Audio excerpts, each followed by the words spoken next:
Hello, everybody that is a New England Patriots fan. I am your host, James Murphy, aka Murph, and the New England Patriots are officially the number 2 seed in the American Football Conference. Who would have thought? Certainly not me. I'm doubting you didn't think this, and I know all the media coverage in the NFL did not see this coming at all. We were on the brink of becoming the number 1 seed in the AFC, only if the Browns were able to defeat the Ravens last night, but that is neither here nor there. The New England Patriots currently sit at 8-4, where they are 6-1 in the conference, and they are the number 2 seed in the conference. We have so much to talk about. Patriots, Red Sox, MLB work stoppage, and of course the Boston Bruins, like I mentioned on Friday, how I would talk about them here on Monday. I hope you had a fantastic weekend, and thank you so much for joining me here on Murph's Boston Sports Talk. This is episode number 109. Holy smokes, we are just cruising through these episodes as we get closer and closer and closer to 1 year anniversary. Did anyone ever see that coming? I mean, something I only dreamed of, but it's right on the cusp. We are 11 months into this wonderful journey, and it is so awesome.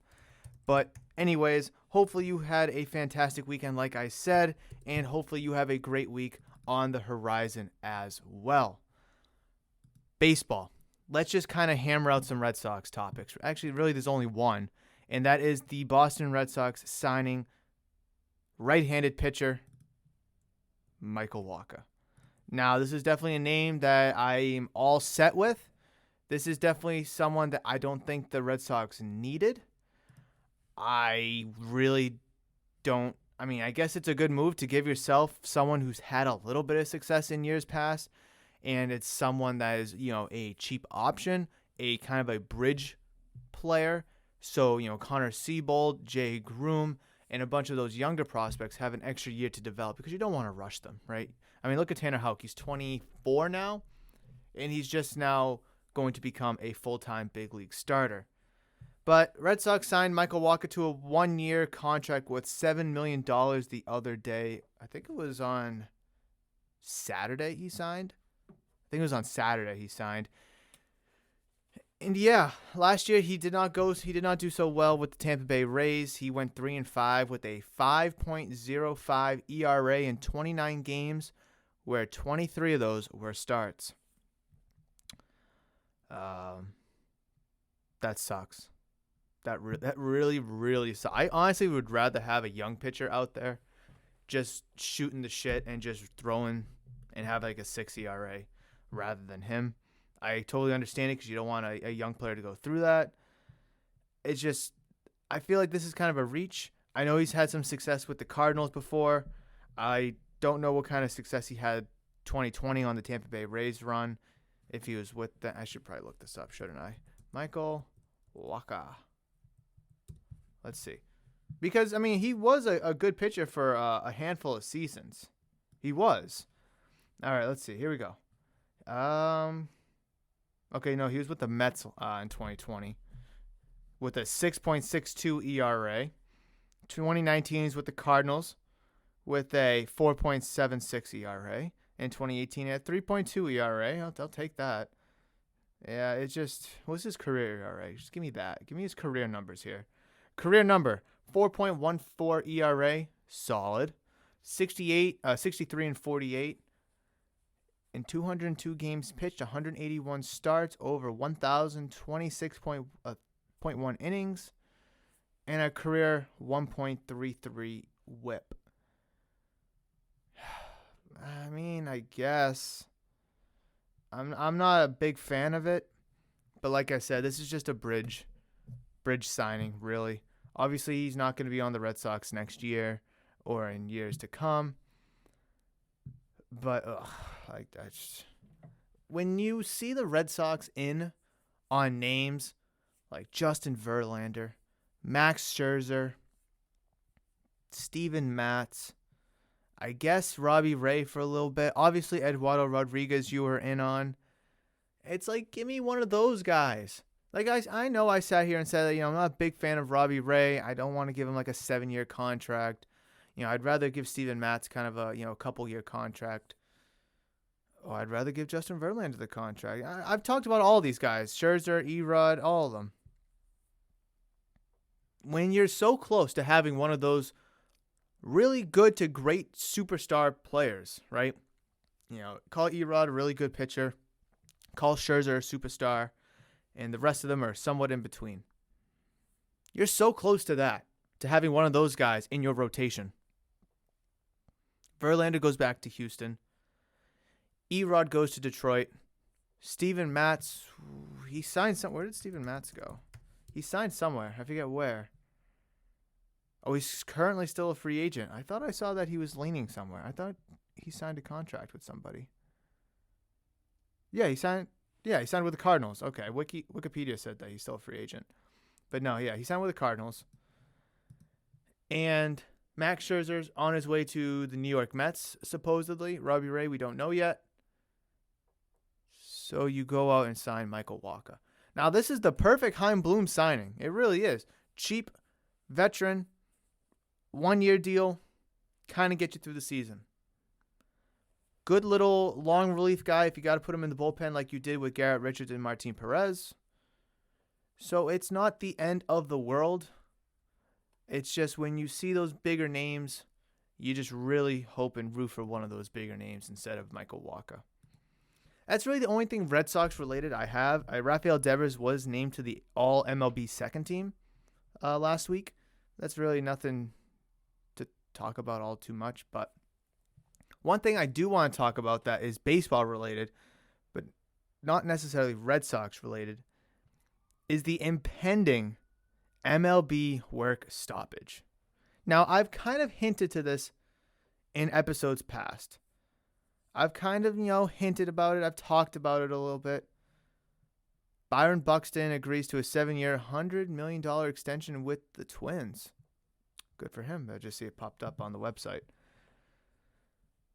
So MLB work stoppage is when the CBA, the collective bargaining agreement between the Players Association and the league, expires. And they got to redo a new one. The NFL's CBA was up 2 years ago, and they just renewed it. I think this is the first year with the renewal in place. But it would be, if MLB had a work stoppage, it would be the first one since the 94-95 season. That is when the players went on strike towards the end of 94. December 2nd, just a couple of days. Was that Thursday? December 2nd, that's the big day to look out for, because if the agreement is not in place by then, baseball is going to flatline. Completely flatline. The thing expires on the 1st. You can work through the expiration date, but once midnight December 2nd hits, done. Done. So here's an article by Dane Perry that he came out with about a month ago. But I still think it's relatively recent enough to talk about because there hasn't been a lot of movement at all in anything in terms of the Players Association and the league. Major League Baseball appears headed for its first work stoppage since 1994-95 players' strike. A work stoppage beginning on December 2nd is, quote, almost certain. The current collective bargaining agreement, or the CBA, the negotiated document that governs all aspects of the working relationship between players and teams, expires on December 1st. According to the veteran reporter Bloom, neither side expects a new CBA to be hammered out before then. Bloom writes, quote, negotiations have been taking place since last spring, and each side thinks the other has not made proposals that will lead toward an agreement replacing the 5-year contract that expires at 11:59 Eastern Time on December 1st. As well, Bill Madden tweets that those inside the game are indeed preparing for such possibility. Bill Madden tweeted, I'm hearing as a prelude to the likely lockout by the owners December 1st, the winter meetings in Orlando are being canceled. Winter meetings seems like a week in the middle of December where all the teams will go down there, like all team representatives, GMs, all free agent players will go down there as well, and their agents, and just work out trades, work out free agent signings, and whatnot. Labor stoppages have happened before once the current CBA expires as a lever to hasten negotiations. Given how far we are from spring 2022, there's no reason at this point to fret over any kind of altered schedule or lost games. As well, the December 1st expiration date is, at this writing, still more than a month away. However, we're now like 3 days away. A December 1st lockout, however, would also, in essence, put a freeze on the free agent process. And if the lockout drags on, then the offseason calendar could become all too compressed for a normal run-up to the 2022 season. While, as noted, players and owners have enjoyed a long run of labor peace, unprecedentedly long since the first CBA was hammered out in the late 1960s, several complicated economic issues make another such offseason less likely.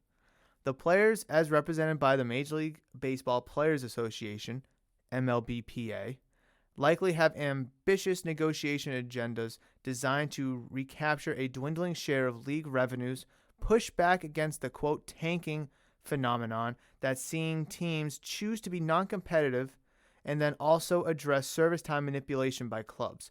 That's hardly an exhausted list, but it hints at the broad scope of the current talks. Literally, I've talked about all of these subjects on this podcast at some point in time. Maybe not so much the share of league revenues, because that's not really my business. That is meant for someone who has a higher paycheck than me, or a paycheck at all, I should say, right? But the tanking in baseball, I've talked about this several times, whether it was the beginning of the year, whether it was during the course of the year. I despise tanking. Now, if you're going to do it for 1 year, that's fine. Sometimes teams just need a reset year. Look at the Red Sox most recently in 2020. They just had to hit the reset button, fold in that season, and just live to see, a few more seasons. Obviously, COVID 2020, a little different. 60 games, so many teams make the playoffs, whatever. Sometimes teams just naturally suck. Maybe they're good and they're just sucking that year. It happens.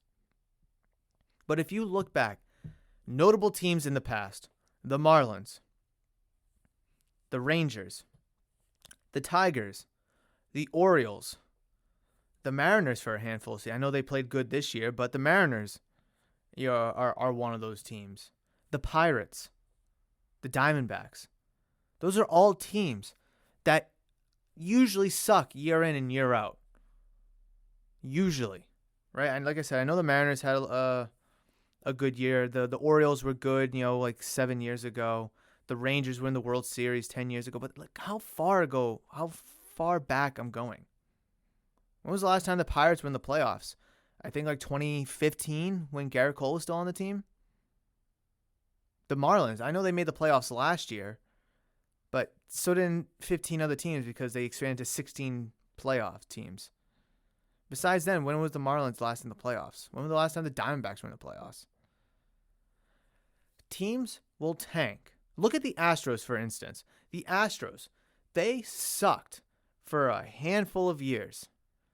Whether they were in the National League or just switching to the American League, they were still pretty bad. And through that, they were able to get, at the top of the draft, Jose Altuve, Carlos Correa, Alex Bregman. And I believe George Springer, too. I think 4 years they hit on all 4 picks. And then, obviously, those picks need to develop. They need to become stars and then superstars. You need to make outside moves as well in order to become, a really great team for a handful of seasons. But that's how it started, by them tanking, by them sucking. Like I said, I'm okay with a team sucking for a year, maybe even 2 years, because being competitive and being a good team in baseball is not hard. Not easy, It's very hard. But like I said, you're seeing these teams year in and year out, whether it's deliberately or not, just suck. I know some people from time to time will kind of joke about delegation. They kind of joke about it in the NFL with the Jaguars, how the best team in like the minor leagues plays against the worst team in the big leagues, and then the winner will become the major league team, and the loser will become the minor league team. They do that in soccer, like a European league in soccer. I'm not sure which one, but they do it over there. It's so annoying where a handful of years, some teams will be good, and that's fine. Good for them. The Yankees have been good. They've had a 500 record for the past, 30 seasons. Red Sox have kind of gone in and out a little bit. The Rays, they sucked for a while, but now they've been one of the most competitive teams the past decade. Those teams are good, and they're good for over a handful of seasons, which is great for the league. But then when you have teams, I rattled off 7 teams, the Mariners, the Rangers, the Diamondbacks, the Pirates, the Marlins, who else am I missing? Is that 5? I don't know. There's like 7. I kind of named 7 teams that suck year in and year out. Oh, the Tigers and Orioles. That suck year in and year out. That have over 100+ losses. MLB standings. Let's just look at 2021 here, shall we? Let's look at all of them. Orioles had 110 losses this year. The Rangers had 102. Like I said, the Mariners had a good year this year. I'm not going to count 2020. I need Orioles in 2019, 108. Tigers, 114. The Royals, 103. The Mariners, they did have 94 losses in 2019. See, 2018. I'm just looking at the American League here. Orioles, 115. The Rangers, 95. The White Sox, 100. The Royals, 104. The Tigers, 98.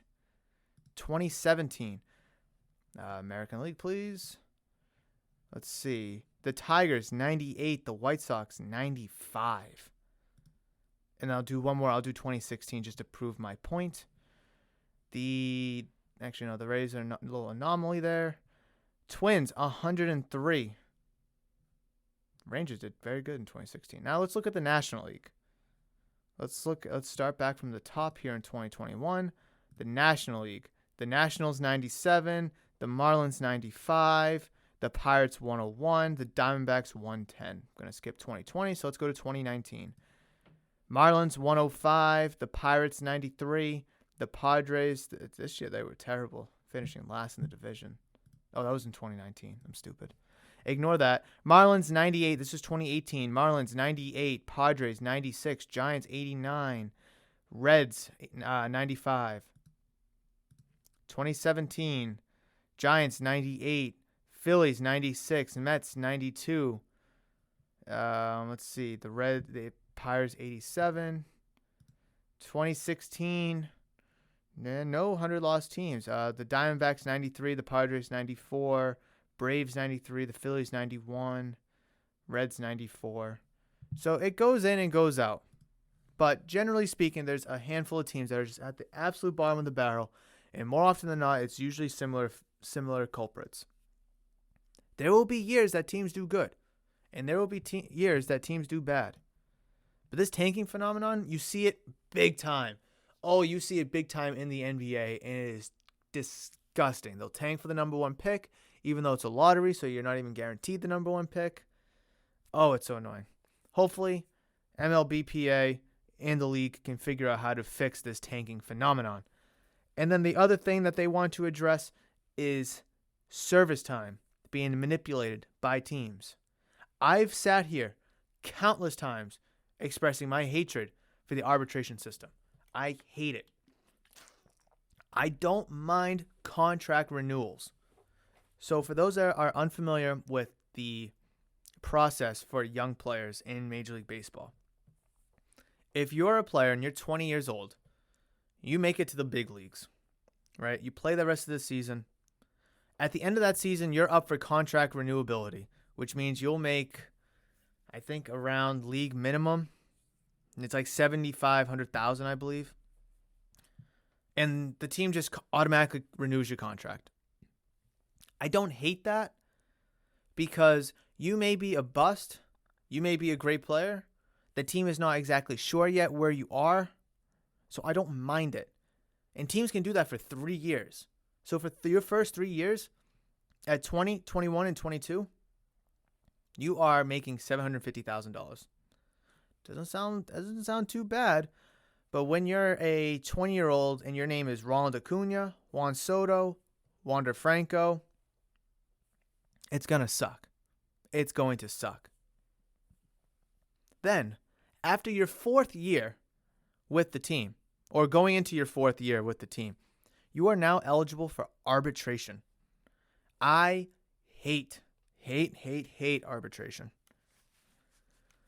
Arbitration is where you and your representative, your agent, will look at yourself and see how much you're worth. Then the team will do the same thing and see how much you're worth. Say you hit, it doesn't matter what your stats are, but say you and your agent say that you're worth $5 million. But the team looks at your stats and sees and thinks you're worth $2 million. Well, unless a long-term contract isn't decided, it will go to arbitration. The negotiation will go to arbitration, which is in February before spring training, and an independent arbitrator will look at your stats and what you think you're worth, your stats and what the team thinks you're worth. And that independent arbitrator will decide what your salary will be for that year, whether it's $5 million, what you think you're worth, or $2 million and what the team thinks you're worth. And if the arbitrator sides with the team, then you're only making $2 million. If the arbitrator, sides with you, you'll be making $5 million. And you have to play it very strategically, because if you just put, I'm worth $25 million, well, he's going to look at the stats and be like, no, you're not. Just go with the team. It's $2 million. That's kind of what you're valued at. And obviously the team has to do the same exact thing. They don't want to undervalue you. They don't want to say you're worth, $500,000 when you're actually worth $5 million, because then the arbitrator will automatically side with the player. That process goes for 3 full seasons. So for 3 years, you're making $750,000. Then the next 3 seasons, your salary is decided by an independent arbitrator. And if you're starting at 20, so you go 20, 21, 22, contract renewability. 23, 24, 25 is when you can make your first big contract. Now, at 25 years old, signing your first big league deal, you sign a 10-year deal, whatever, that's 35 years old. Doesn't sound terrible. But here's Bobby Dahlbeck, who first came up in 2020 at 25 years old. He's now 26 years old in 2021. 1 more year contract renewability is 27. Then 3 years of arbitration. And he won't see his first big league contract until he is 30 years old. 31 years old. That is asinine. He won't see big league money or big time money until he's 31 years old. Oh, it's so stupid. It is so stupid. I hate it so much. I don't mind the contract renewability portion of it, because a team may not know what you're worth or how good you actually are. You could have just tore it up, for 60 games when you were called up, and then you might suck. Or you might suck for a little bit, and you go back to the minor leagues, but then you come back, and then you're a star. So I think 3 years of contract renewability isn't a bad idea. Like I said, I like that. I don't mind it. But the arbitration process is the most dumbest thing I've ever heard. These players should not have to wait until they're 31 years old to sign a big league contract. They shouldn't. You have to be 19, 20 years old in order to be 25, 26 years old to sign that 10-year extension. Because when Bobby Dahlbeck's up at 31 years old, no one's going to sign him to a 10-year extension, pushing him all the way to 41. I mean, look at Wander Franco. He's like 19 years old, 20 years old. He just signed a 10-year, 12-year deal? And that's going to push him till 33. And then he can sign another 4-year, 5-year deal after that if he wants. I just think it's completely stupid. It's just absolute asinine. And another perspective of the manipulation by clubs is that you need to have 130 at-bats if you're a hitter, or 50 innings pitched as a pitcher. If you are under that threshold, then you are still considered a rookie. Look at Randy Arozarena. I believe he first came up in 2019 with the Cardinals. Randy Arozarena. And he just won Rookie of the Year this year. Let me just pull up some stats here. 2019, he came up with the Cardinals and had 20 at-bats. And then last year in 2020 with the Rays, he had 64 at-bats. So he's not a rookie because he's under that 130 threshold. Obviously, playoff time doesn't count. You know, the Rays went a deep run in the playoffs. He was up there. Doesn't count. It's just regular season. In 2021, he had 529 at-bats. So, a little different, right? Little different.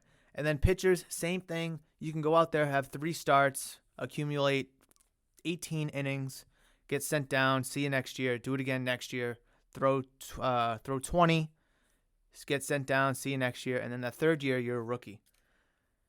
And while those players are considered rookies, they are contract renewability. You cannot enter arbitration if you have less than 2 years of experience. So Randy Arozarena, although he's entering his 4th big league season, technically his 4th big league season, 1 with the Cardinals, and now he will be entering his 3rd in 2022 with the Rays, he cannot enter arbitration until 2023, where he turns 28.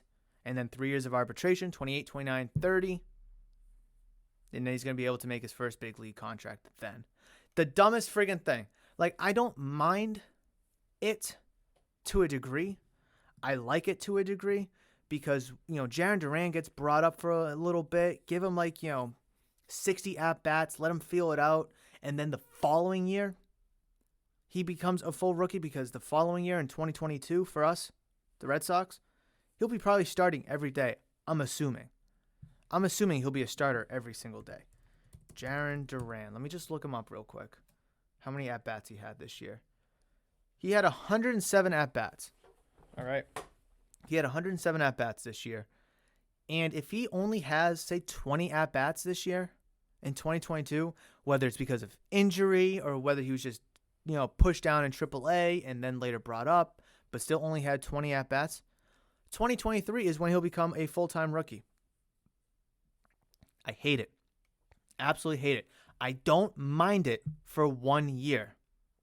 I don't mind it. That 1 year where Randy Arozarena only had 64 at-bats for the Rays in 2020, I don't mind that. Give them a cup of coffee here in the big leagues. Let them taste it out. Let them feel it out. They have the off season. Then they come back in 2021, or I should say the following year, and they're ready to rock and roll. But the thing is, he had 20 at-bats in 2019, then 64 in 2020, and then a full season in 2021. The 3-year rookie, I hate it. I hate the 3-year rookie. I don't mind the 2-year rookie, where you come up for a little bit, and then the following year, you're the full-time rookie. It's just the rules. It's just the way it is. It works for both hitters and pitchers. Do they need to decrease from 130 to maybe 100? Maybe. Because like I said, it is a good tool for teams to use. Look at Jarren Duran. He was able to come up. He was able to get a feel for the big leagues because it's a completely different speed. It's a completely different level compared to the AAA minors. Now he'll have a full offseason to prepare for Major League pitching. He knows what to expect. Maybe some nerves are out. He knows how Fenway Park works. He knows how the crowd works. And then come 2022, he is ready to rock and roll. But Jarren Duran, he's 25 years old. He just turned 25 back in September. So his first full rookie season in 2022, it'll be 26, which is his first year of contract renewability. Then 2 more puts him at 28. Then 3 years of arbitration puts him at 31. I just don't think it's fair for these big league players to not see their first big payday when they're on the wrong side of 30. Because oftentimes, teams may stay away from players that are in their 30s or on the wrong side of 30. Because usually in most sports, when you hit 30, it kind of can go downhill. Now, I know baseball is a little bit different because it's less physical than maybe, say, football, basketball. Hockey players play to their 40 all the time. I don't know. I mean, look at Miguel Cabrera. He signed a big contract when he was 27, I think, that expires a year or two from now when he's 40, you can just throw him at DH. Jarren Duran, someone like him when he's 31, the name of his game is speed, fielding, and hitting. But when he turns 31, I'm going to assume that speed may take a step back, and that speed is, by direct result, going to take that fielding a step back. So there's my massive rant. I know I'm 30 minutes into this episode, and I have not talked about Patriots. I haven't talked about the Bruins, like I said I would.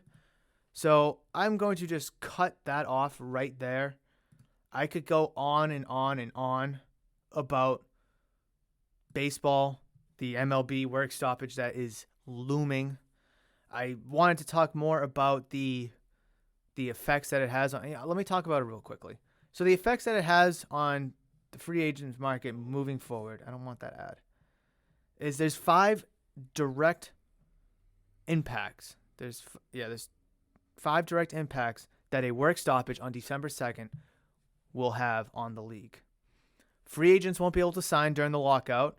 So if Max Scherzer, Carlos Correa, Corey Seager, any of those guys are not signed, pen to paper, before midnight on December 1st or midnight December 2nd, they can't sign until the new CBA is into agreement. That's why you see some players signing, getting the money now, because who knows where the money is going to be for both teams and players post-lockout, if there is, but it seems like there is. What about, say, Suzuki, the Japanese phenom that is coming over from Japan to the big leagues this year? His traditional 30-day posting window will be completely paused, so teams will not be able to bid, negotiate, talk to him, whatever, on Suzuki until the CBA is in an agreement. Free agency so far, I've kind of talked about it. Players have been signing contracts just to get it out of the way so they don't have to be kind of caught in the middle of no man's land. Players are signing now so they don't have to worry about it when the CBA comes back, because who knows where the money will be. But then again, players like Seager, Correa, possibly Max Scherzer, looking to get these big-time deals, may wait and see where it goes, because maybe they'll be able to get more money. Who knows? Can teams make trades? Yes and no. If they're trading players on the 40-man roster, they're not allowed to do that. If they're trading prospects for prospects, they are able to do that, because prospect players in AA, AAA are not represented by the MLBPA, and this lockout during the collective bargaining agreement is only between Major League Baseball and the Players Association, and the Players Association does not represent players not on a team's 40-man roster.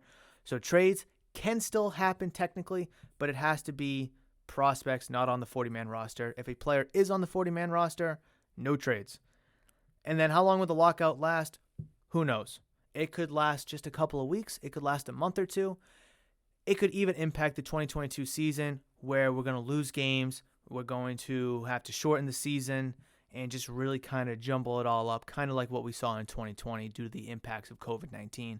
Hopefully it doesn't get to that point, but that is a possibility that we have to brace and prepare for if a new CBA is not signed and agreed upon relatively soon. Okay, so that's going to be my baseball talk. I did want to talk about that really quickly before I do move to the Patriots, who bitch slapped the Tennessee Titans. They absolutely the Titans. Holy smokes, it was. So I didn't get to watch the game. I was here at the shop because Murph's Cardtown Sports Shop is now open on Sundays 10 to 4. And like you guys know, I don't have cable, but I was able to listen to the game though. I listened to the game, and the Patriots defense was electric. They gave up a couple big runs. I'll admit it. They gave up a couple big runs, but still, they held Ryan Tannehill to 93 yards. 93 passing yards. Dontrell Hilliard had 12 carries for 131 yards, but he had that big breakaway touchdown to, near the end of the quarter. Dante Foreman, 19 carries for 109 yards. Like I said, the rushing game looked a little suspect from the defensive perspective. And I know there was no Julio Jones. There was no A.J. Brown for the Titans to throw to. They were throwing to Nick Westbrook, Cody Hollister, Des Fitzpatrick, and bums like that. But still, 93 passing yards on a first-place team or a then first-place team. That's pretty good. Titans only scored 13 points the entire game. That was all in the second quarter. One was due to like I said, that Hilliard breakout touchdown towards the end of the half. Couple field goals. Couple missed field goals for the kicker. Who is their kicker? Randy Bullock. Tough. It's tough to see it if you're a Titans fan. But if you're a Patriots fan, you are rejoicing because Mac Jones, 23 for 32 and 310 passing yards, 2 touchdowns, and zero interceptions. Does Mac Jones still suck? All you haters, those Patriots haters, those Mac Jones haters, does Mac Jones still suck? Comment down below if he does. Exactly, that's what I thought. Running game for the Patriots looked very suspect. Stevenson, 9 for 46. Damian Harris, 11 for 40 with 1 touchdown. And that was really it on the ground. That was really it on the ground for the Patriots. I know the passing game and the running game is going to come and go depending on who you're playing, what players are hot, what players are feeling it. Overall, it wasn't bad.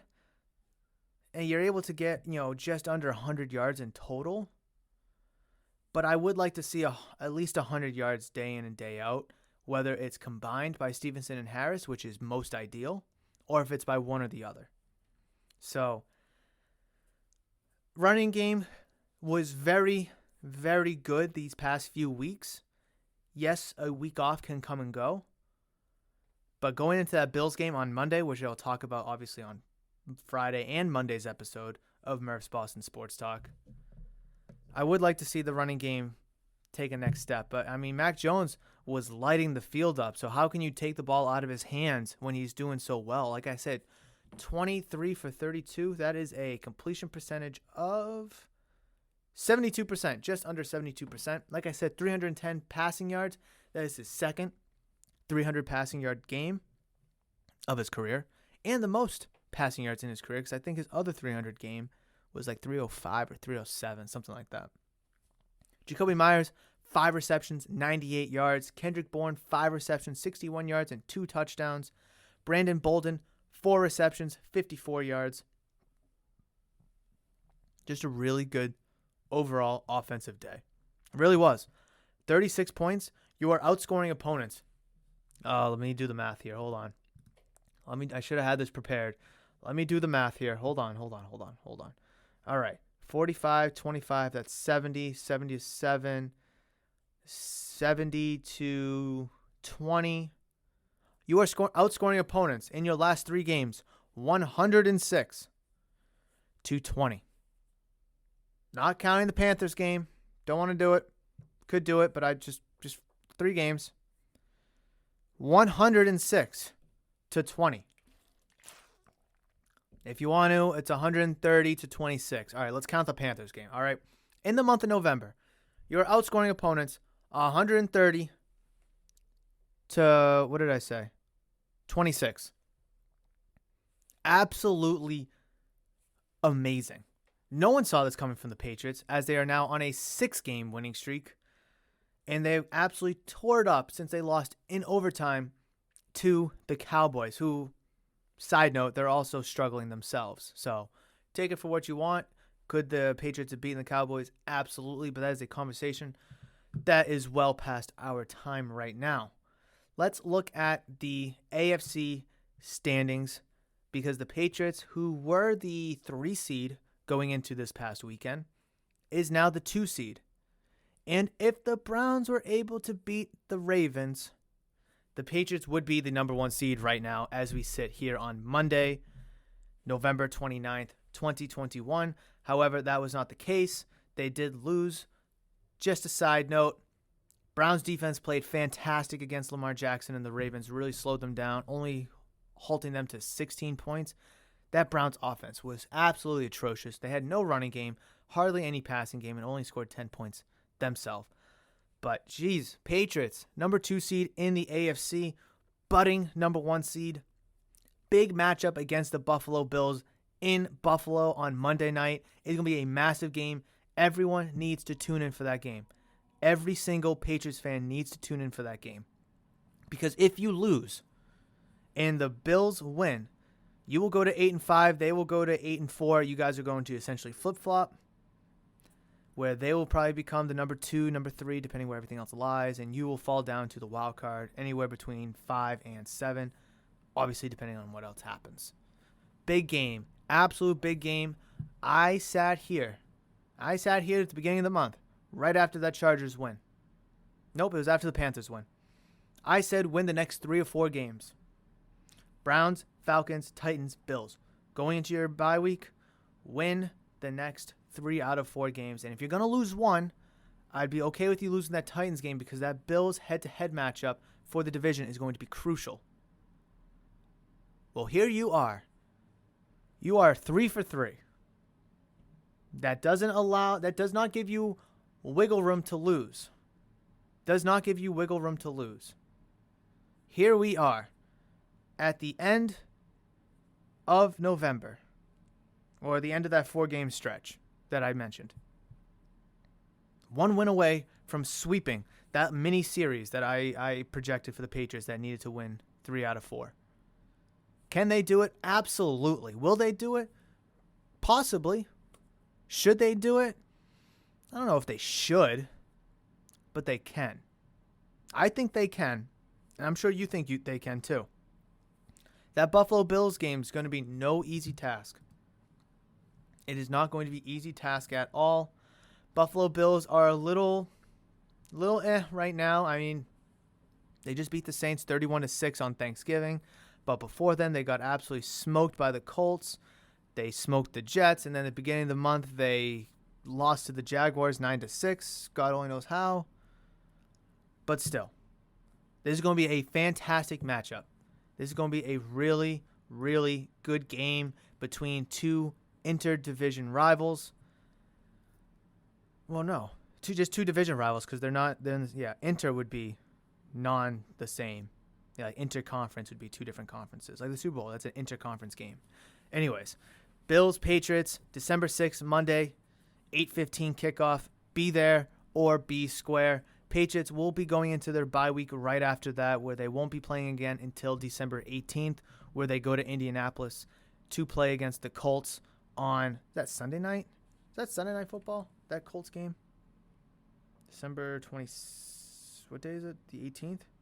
No, that's Saturday. Oh, snap, that's right, because that game got moved to Saturday because college football will be over. Thursday Night Football will be over, so all those games will going to be played on Thursday now. Okay, on Saturday, excuse me. So that's going to be a good little game right there. Primetime game. Got to get it done. Got to get it done. Listen, you got the Bills, the Colts, the Bills, the Jags, the Dolphins. You can win these last 5 games. You can. I don't think you will, because I don't think you're going to sweep the Buffalo Bills. That Colts game could be tricky. That Jaguars game should be a win. That Dolphins game should be a win. I'm hoping you can squeak one of them out against the Bills. 3-5 in your last 5 games of the regular season. Is that enough? For the playoffs? Yes. For the division? I don't know. I don't know. Obviously, that's not going to be enough for the number 1 seed, which we all would want the Patriots to have, because therefore they don't have to worry about the wild card. They can just go straight to the divisional on whoever they will play next. But if they go 3-5 in their last 5 games, I won't be upset. That'll push them to a final record of 3-5. That'll be, they win 3 of their next 5. Yeah. So that'll be, I'm sorry, I'm trying to do the math in my head. 11-6. That's 17. Yeah. So they'll go to 11-6. How do you feel, Patriots Nation?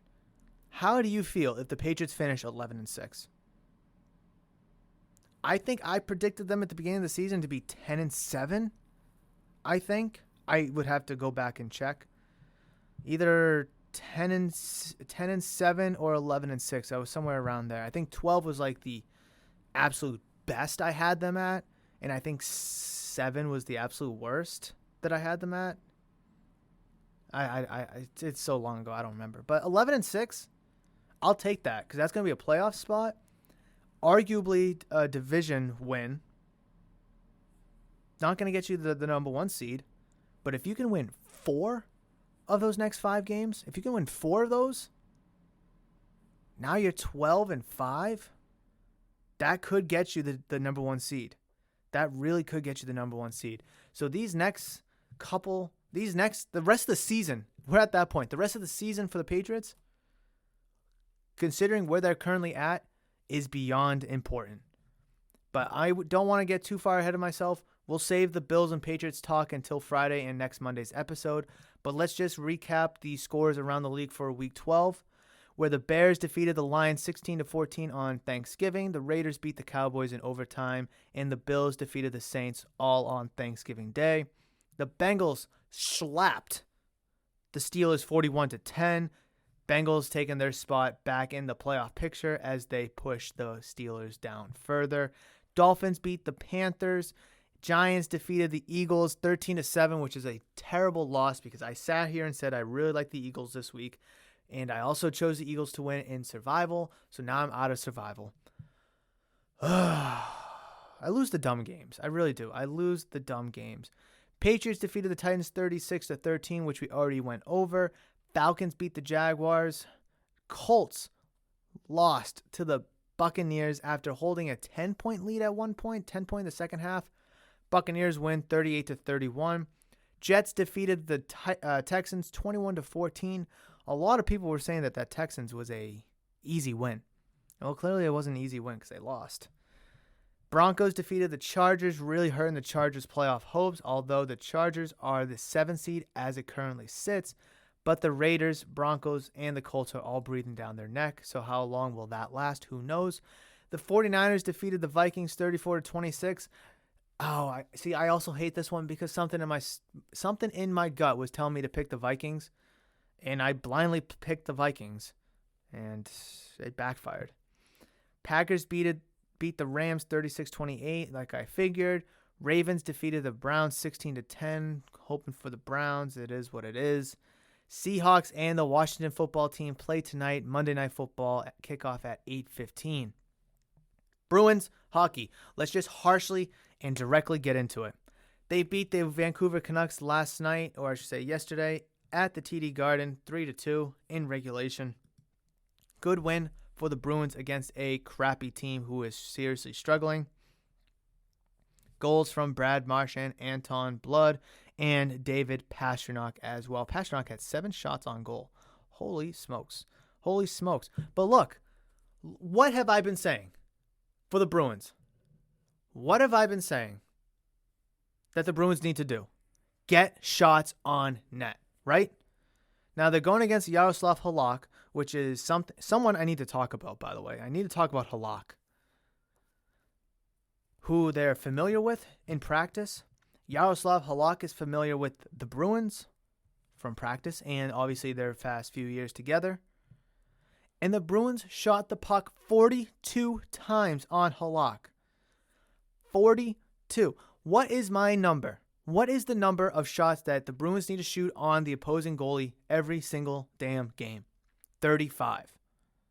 They shot 42 times. Halak made 39 saves, resulting in 3 goals. Now, there's really no statistical data that I know of that can confirm my theory of more shots on goal, the more you'll win. I don't think that exists. But the Boston Bruins are clearly a team that does better when they get more pucks on the net. They need to get the pucks on the net. Otherwise, pucks are going to get shot on their net, and then they're not going to win. Vancouver Canucks scored 2 goals, and Linus Ullmark, faced 38 shots. Similar to what Halak saw, just a few shots less, and only 2 goals went in. But if you're thinking to yourself, if they were able to shoot 40 times, would they have been able to get 1 more on the net? Or 1 more in the net? Maybe. Listen, you're never going to be able to score unless you put the puck on the net. Let their defense, let their goalie put the work in to stop the puck from going in the damn net. If you can shoot the puck 35 times a game, I really do believe it'll put you in a good position to potentially win that game. Because if you're only shooting the puck 25 times, Just imagine what you could do if you shot the puck 10 more times. How many more scoring opportunities and scoring chances you would have had. Or the possibility of a puck or two squeaking by the goalie. 35 times needs to be the threshold for the Bruins because they are clearly not a team that can put the puck in the net when they don't shoot the puck a lot. I mean, they scored 2 of their 3 goals in the third period yesterday. So entering the third period, I don't know what the shots was at the time. They were down 2-1. So when you look at those 42 shots on net, I'm thinking to myself, what if they weren't able to shoot the puck 7 extra times? What if they were only able to shoot the puck 32 times? What would those 10 other shots resulted in? And in the Bruins case, it resulted in 2 goals. Because like I said, for the Bruins, their goalie, Ullmark, he faced 38 shots. And if the Canucks were able to put just a handful more on, could that have resulted in a goal? To at least tie the game. To force overtime. Get a point. Who knows? You'll never know. We'll never know. But the reason why I want to talk about Yaroslav Halak is a very interesting point. Very interesting point here. I said, and I've said it before and I'll say it again, that Jeremy Swayman is the guy moving forward for the Bruins. But he needs a veteran presence. Coaching staff's fantastic. The veteran leadership in your locker room is excellent. But they're not goalies. Well, maybe the goalie coach is a goalie. But Ullmark, not a veteran. Halak is a veteran. Rask is a veteran. I said, Swayman's the guy, bring back Halak. Or Swayman's the guy, bring back Rask. With Ullmark struggling and Swayman doing okay, I think the Bruins should go out and trade for Halak. I really do. Because I'm not a fan of Ullmark. I'm really not a fan of Ullmark. He had a nice game yesterday, but I'd rather give that to a veteran where Swayman plays 67% of the games and the veteran, being Halak, would play 33% of the games until Rask comes back. If he does come back for you, then you can kind of figure it out then. But the Bruins, I'm telling you, need some kind of veteran presence in between the pipes when Swayman's not playing. In practice, to teach Swayman. I liked Halak. I didn't want to see him go, but he signed with the Canucks, got a nice little contract. Congratulations to him. He still has that contract. But if the Bruins would trade for him, I think it makes your team better in the long run. Now, I'm going to guess that Halak signed with the Canucks or just signed with a different team, so he wouldn't be in that pickle that he was in last year where it was either Swayman or Rask. He was kind of left on the outside looking in, and he just wanted to completely avoid that situation and just sign somewhere else, and I do not blame him for that. So I also don't blame him if he doesn't want to come back here, but obviously in a trade he has no really choice. But until February, at least at the minimum, he'll be the guy alongside with Swayman. But you did pay Ullmark some big money, so you're going to have to play him as well unless you look to trade him yourself.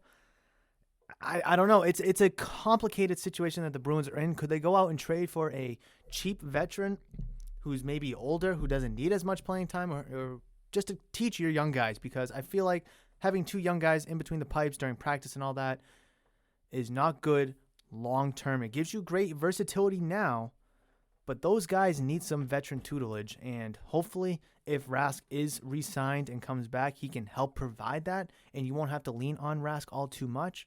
But the thing about Rask and Halak is they've been in the game for a long time. They've made playoff runs. They've been in the playoffs. They know how to face adversity. These young guys not necessarily know how to do that just yet. Therefore, a veteran like Halak, Rask, or whoever it may be would be a tremendous addition to the Bruins, because right now, alongside defense, I do think the goaltending is a questionable concern. I've talked about all 3 phases, offense, defense, and goaltending for the Bruins, how each of them is a concern in and of itself. I think the offense will eventually take a turn for the better. I think the defense needs to be fixed in a way that they need another defenseman. And then the goaltending, what I just mentioned. So that is my Bruins segment right there. Not a lot to talk about, but they are currently 18 games into the season. And where they sit, it's not pretty, but it's not bad. They're currently 5th in the Atlantic Division behind the Leafs, Panthers, Lightning, and the Red Wings. They currently have 22 points, and the Lightning in 3rd have 27, so they're not too far back. Their goal differential is now +5, which is nice to see because the team in front of you, the Red Wings, has -10. So you're hoping that the law of averages will eventually play out where you two will flip-flop, which is really possible only seeing that you're 1 point behind them and they played 4 more games than you. Bruins need to go on a hot streak. So don't the Celtics, but I'm not going to talk about the Celtics today because I'm sick of the Celtics. We'll talk about them on Friday, but that is going to do it for today's episode. I really hope you enjoyed what we talked about. Apologize for the rant that I went on in terms of baseball and the manipulation of the service time, but it's something that's been on my chest for a long time, and I really need to get it off my chest. But thank you so much for listening. Thank you so much for downloading, listening, and enjoying episode number 109 of Murph's Boston Sports Talk.